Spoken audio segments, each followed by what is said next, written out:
I used to believe that silence meant safety.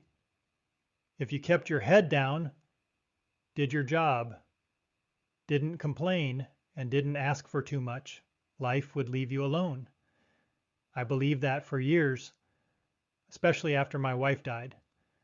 After that day, survival became my only plan. My name is Daniel Harper. I'm 38 years old, and for the past 6 years I've been raising my daughter alone. Her name is Lily. She's 8 now, smart, quiet, too observant for a child her age. Sometimes she looks at me with the same careful eyes her mother used to have, like she's trying to read the storm clouds behind my face. Kids shouldn't have to do that. But life doesn't ask children for permission, and it definitely didn't ask me. Every morning started the same way. 5:30 a.m. alarm, coffee, bills on the kitchen table, and the quiet hum of a house that used to hold 3 people, now just 2. Sometimes Lily would walk into the kitchen in her oversized pajamas, dragging her blanket like a cape. "Dad," she'd mumble, still half asleep, "are you going to work again today?" That question always hurt more than it should, because the answer was always the same. "Yeah, kiddo, I have to." And every time I said it, she nodded like she understood something far bigger than her age, which made it worse. I worked at a logistics company downtown. Nothing glamorous, just long hours managing warehouse schedules, shipments, driver routes, the kind of work no one notices unless something goes wrong. But I was good at it, reliable, quiet, invisible, exactly the kind of employee companies love. Except lately, things had started to slip. It wasn't laziness, it was exhaustion. When you're a single parent, there is no pause button, no backup, no second shift. If Lily gets sick, I'm the one leaving work. If she has a school event, I'm the one choosing between her smile and my paycheck.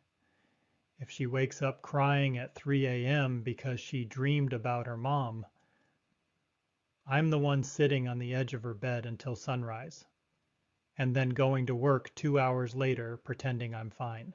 My boss noticed. Her name was Claire Whitmore, and she wasn't the type of person you could easily read. Early 40s, sharp mind, perfect posture. Always dressed like she walked straight out of a magazine about powerful executives. Most people at the company were terrified of her. She ran the place like a precision machine. Deadlines, numbers, efficiency, no nonsense. But she was never cruel, just impossible to impress, which made the small things she started doing even stranger. The first time she called me into her office, I thought I was in trouble. She looked up from a stack of reports and studied me for a long moment. "Daniel," she said calmly, "how are things at home?" That question threw me off. Bosses usually don't ask about home. They ask about performance. "Fine," I said quickly. Too quickly. She watched me carefully. "You've been late 3 times this month." I felt the familiar knot tighten in my stomach. "I'm sorry. My daughter." She raised a hand gently. "I'm aware you have a daughter." The room went quiet. Then she said something unexpected. "If things are difficult, you can talk to me." I nodded. "Thank you." But I didn't talk. Because that's the rule men like me live by. Handle it yourself. Don't burden anyone. Don't show weakness. And definitely don't tell your boss your life is falling apart. So the weeks passed, and the hints kept coming. Small ones, subtle ones. She'd ask if I needed a lighter schedule. I said no. She suggested remote work 1 day a week. I said I preferred the office. She once even told me to go home early after noticing the dark circles under my eyes. I stayed and finished my shift anyway, because I thought that was what loyalty looked like. because I thought the worst thing that could happen was losing my job. I had no idea how wrong I was. The night everything changed started like any other. It was raining. The kind of steady cold rain that turns the entire world gray. Lily had fallen asleep in the couch while doing her homework. Her math notebook was still open beside her. I carried her to bed and tucked the blanket under her chin. For a moment she stirred. Dad? Yeah? You're not going anywhere tonight, right? My chest tightened. No, sweetheart. She smiled sleepily. Good. Within seconds, she was asleep again. I stayed in the kitchen finishing some work emails. Clock on the wall. 11:47 p.m. Too late to be awake. Too early to sleep. That strange, empty hour where exhaustion meets worry. I was about to close my laptop when I heard it. A knock, 3 sharp knocks on the front door. My heart skipped. No one knocks on someone's door at midnight, unless something is wrong. I opened it and froze. Standing under the porch light, soaked by rain, was my boss, Claire Whitmore. Her expression was unreadable, her hair damp from the storm, and for the first time since I'd known her, she looked almost tired. Mr. Harper, she said quietly. My mind raced. Was something wrong at the warehouse? Did something happen with the company? Claire, I said, what are you doing here? She looked past me briefly, toward the quiet house, then back at me, and spoke the words that made my stomach drop. Daniel. A pause, just long enough to feel like the ground beneath my feet was about to crack. Then she said it. You're fired. And in that moment, I truly believed my life had just ended. I stepped back, letting the rainwater drip off her coat onto my welcome mat. Fired, I repeated, my voice sounding weak even to my own ears. Yes, she said again, almost apologetically, effective immediately. The words hung in the air like ice. I wanted to argue, to demand answers, to scream. But none of that came out. I just stood there staring at her, heart hammering, and Lily asleep inside the house, oblivious to the storm at our front door. Do you want to come in? I asked, almost without thinking. She hesitated, then nodded. I led her into the living room. The rain made the room smell damp, a mix of wet coats and cold stone floors. I offered her a seat on the couch. She sat, pulling her coat tighter around her. Daniel, she began, eyes not leaving mine. I need you to understand something. I braced myself, expecting the corporate spiel about performance, efficiency, numbers, the inevitable lecture. But what came next, I didn't see coming. This isn't about the company, she said quietly. I blinked. Then, what is it about? Her gaze softened for the first time. It was almost human, vulnerable. You've been surviving, she said. Not living. Surviving. You've been juggling everything. Your daughter, your work, your grief, alone. And I've been trying to reach you for months. I frowned, confused. Reach me? Yes, she said. I sent messages, notes, subtle hints, and every time you ignored them, you buried yourself in work, thinking silence meant safety. But you're burning out, Daniel, and I couldn't just watch it happen anymore. I wanted to laugh, wanted to scream, wanted to tell her she had no idea what it meant to live my life. I started. I didn't. I thought I was doing the right thing, working hard, keeping my head down, protecting my daughter. That's all I've got. She leaned forward, placing her hands gently on the edge of the coffee table. And that's exactly why I had to do this, she said. I had to fire you to save you. I stared. Save me? I whispered. You're firing me. To save me? Yes, she said. Not from the company. Not from me. From the life you've trapped yourself in. From the endless grind that's consuming you. You need a break, a chance to breathe, to rebuild, to really live, Daniel. Not just survive. Her words hit me like a punch. I wanted to reject them, to argue, to insist I could manage, but deep down, I knew she was right. I had been drowning. And for the first time in years, someone had thrown me a lifeline. I sank into the couch, head in my hands. You could have said this. At work, I muttered. She smiled faintly, almost sadly. I tried, but you wouldn't listen. So, I had to make it undeniable. Midnight, rain, the doorstep, words you couldn't ignore. I glanced at the clock. 12:03 a.m. I couldn't believe how the world had twisted on its axis in just 15 minutes. Claire, I don't know what to say, I admitted. I thought this was the end, that my life, my daughter's life, everything would fall apart. She shook her head. No, not the end. A beginning, and maybe a chance to finally let someone help you. For the first time, I noticed the exhaustion in her eyes, the strength, the fear, the weight of carrying not just the company, but also a secret empathy for someone she barely knew. And in that moment, something shifted between us. Not a romance, not a friendship, something more complicated. Human, honest, raw, because for once I didn't have to hide. I didn't have to survive alone. I could breathe. But even as relief washed over me, a part of me tensed. Questions I couldn't ignore. Why me? Why go to such extremes? Was there really no ulterior motive? And could I trust her? Claire noticed my hesitation. She didn't flinch, didn't waver. Daniel, she said, voice firm, I didn't do this lightly. I know it looks extreme. But I've been watching, caring, and I couldn't wait any longer.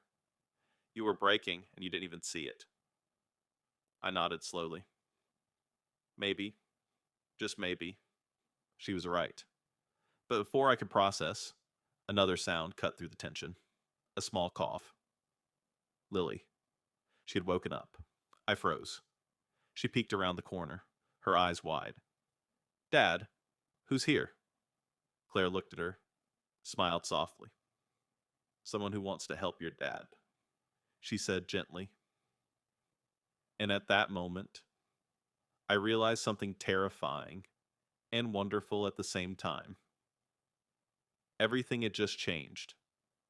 Not in the way I expected, but in a way I desperately needed.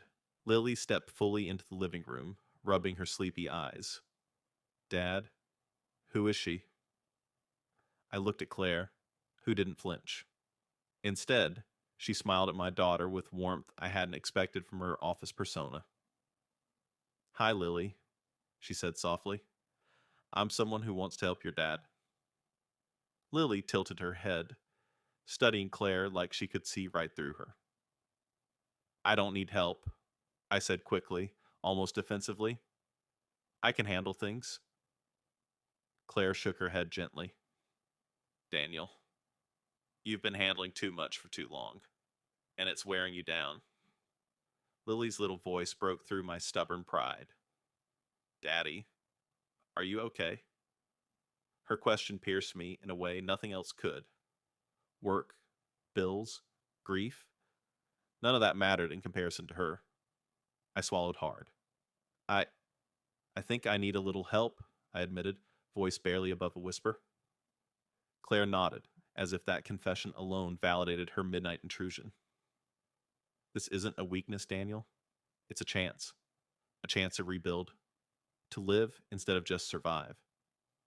I know it looks like I came here to fire you, and technically I did, but there's more to it than that. I looked at her, confused. More? Yes, she said. There's a project I've been preparing for. One that requires someone reliable, intelligent, someone I trust completely. I fired you, to remove you from the daily grind that's holding you back, to free you, to give you space to step into something bigger. My heart skipped. You you mean this firing isn't the end? It's a beginning? She smiled, but there was no teasing in it, only certainty. Yes, but it's up to you to take it. You have a choice. Keep surviving or take a chance to thrive. Lily tugged my sleeve. Daddy, can we do this together? Her trust, her faith in me, it hit me harder than any corporate briefing ever could. I realized then that this wasn't just about me, not about Claire, not about the company. It was about giving my daughter the life she deserved, a life where we weren't just surviving, where we could breathe, where we could smile without constant fear of what the next day might bring. The next days were surreal. Claire helped me reorganize my workload.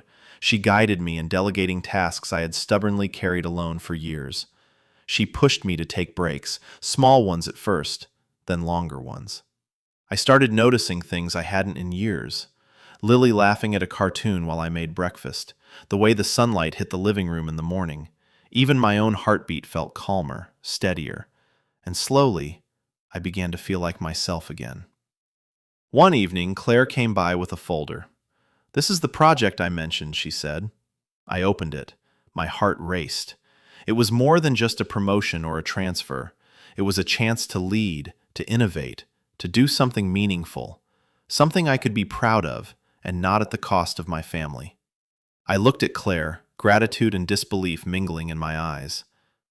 I don't know what to say," I whispered. "Say you'll take the chance," she said simply. "Not for me, Daniel, for yourself, for Lily, for your life." I looked down at my daughter, asleep on the couch, peaceful and trusting. "Yes," I said finally. "I'll take it." Months passed. Life didn't magically become perfect, but it became sustainable, balanced. I still worked hard. I still faced challenges, but I no longer carried the weight of the world alone. And every night, as I tucked Lily into bed, I thanked the strange twist of fate that had brought Claire to our doorstep that stormy night.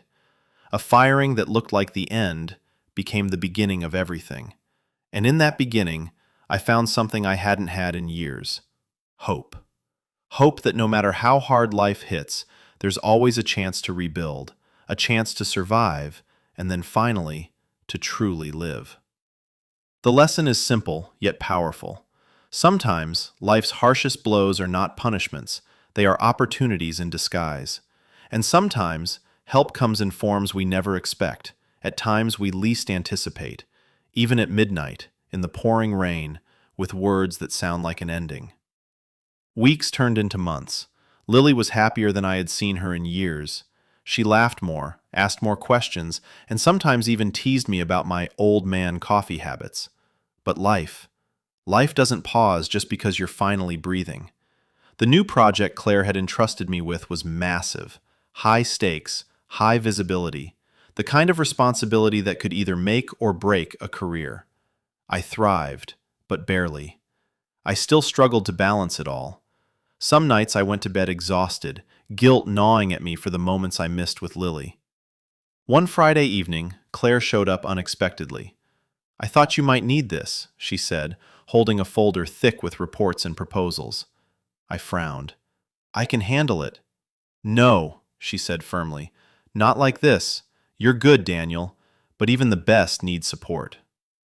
Her words reminded me of that night months ago, the midnight knock, the rain, the firing, the lifeline. But there was something new in her tone tonight, something personal.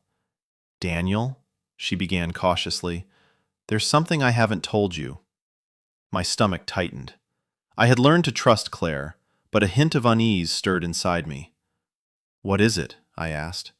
She took a deep breath. "This project, it's bigger than just the company.